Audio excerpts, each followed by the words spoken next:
If you were working here, would you know how to clean up this blood spill without risking disease to yourself?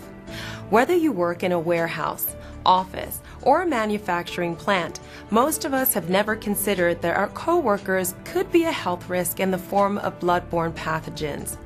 Regardless of whether you are attending to the needs of an injured person or cleaning up a blood or body fluid spill, you must be aware that these situations pose a serious health risk. This video will provide you with the steps to take regarding how to handle these risks so you can protect yourself from exposure to potential infection and disease. You should also consult your workplace's exposure control plan for specific information regarding the particular needs required by your employer.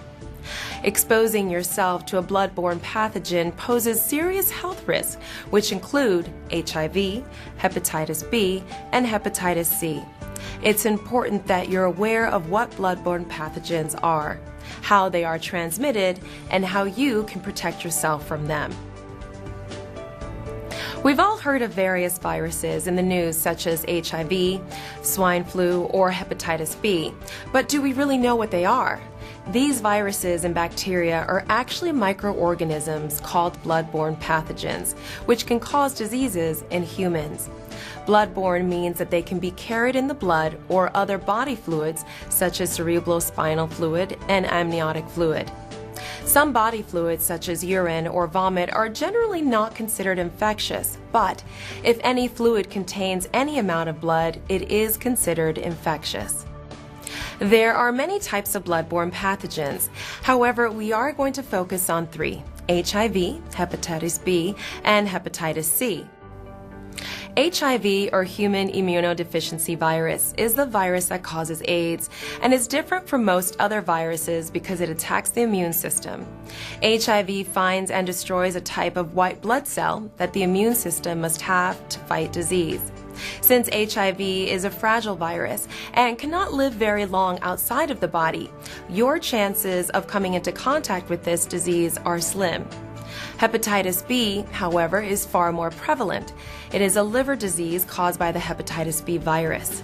It ranges in severity from a mild illness lasting a few weeks to a serious long-term illness that can lead to liver disease or liver cancer.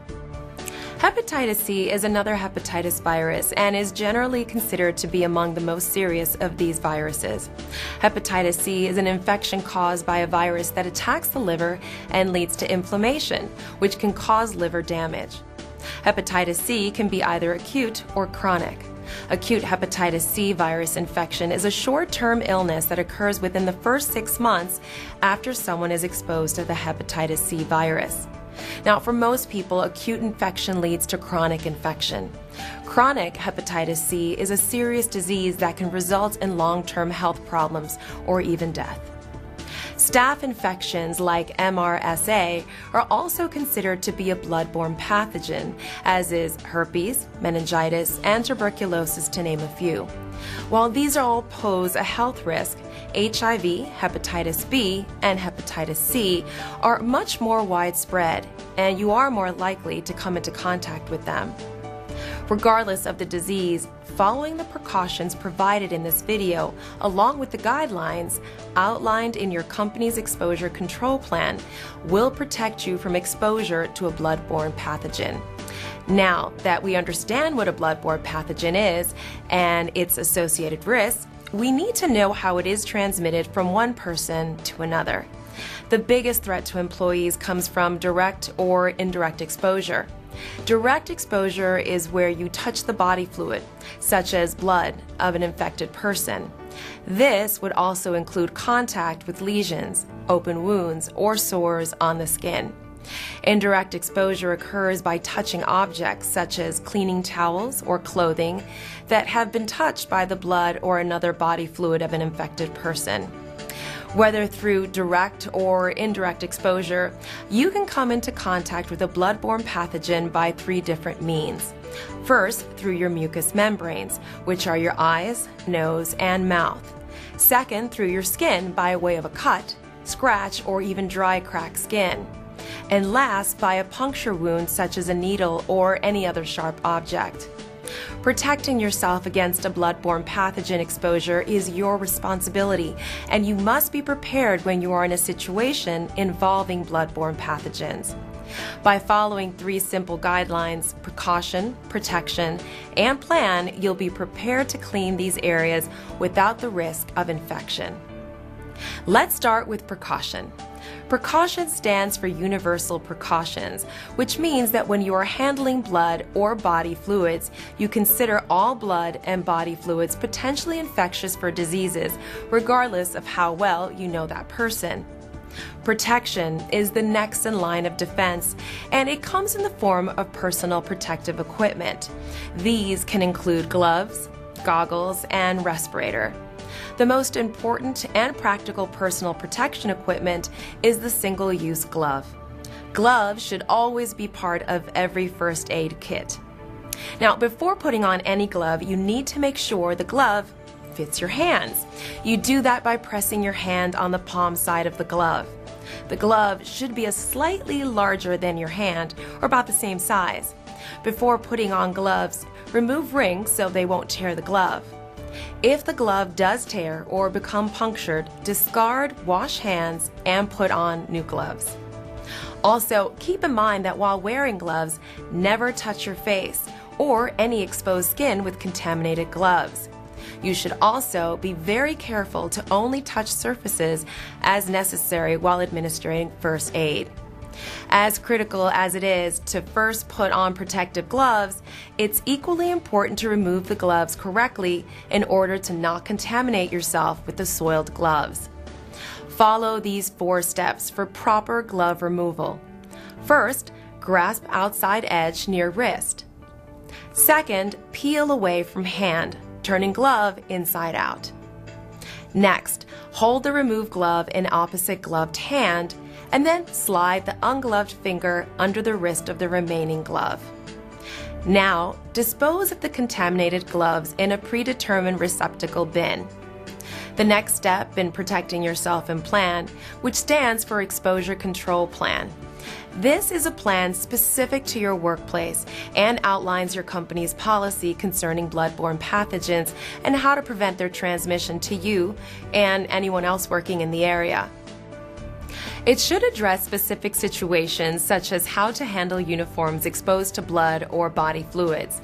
It should also outline how to dispose of paper towels, gloves, and other contaminated material, and how to file an incident report. Remember, this plan is part of your protection arsenal. Take the time to review and understand its procedures. Now, with a good grasp of precaution, protection, and plan, you are ready to attend to the situation by administering first aid or cleaning up any blood or body fluid spill. Before you start to clean, remember to put on appropriate personal protective equipment.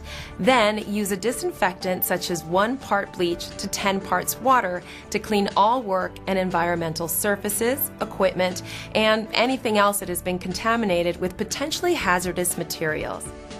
Since bleach may damage or react with some surfaces, you may want to use an EPA hard surfaces disinfectant. If there are contaminated broken glass or other sharp objects, always use tongs or a brush and dustpan to clean it up. You should also wear gloves that provide liquid protection and cut resistance. All waste such as blood or any other potentially infectious material and contaminated items should be placed in closable biohazard or red-colored containers. The biohazard label warns others that the waste material may be infectious. Continue to wipe down the area until clean. Once removing your gloves, you must wash your hands. It's one of the most critical factors of preventing illness. Begin by wetting your hands using hot water. Children should use warm running water. Now add soap and scrub your hands for at least 20 seconds. Pay special attention to your wrists, the back of your hands, between your fingers, and under your fingernails. Rinse under running water thoroughly.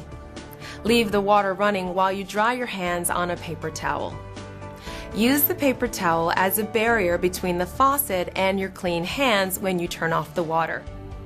If soap and water are not available, use gel hand sanitizers or alcohol-based hand wipes containing 60% to 90% ethyl alcohol or isopropanol.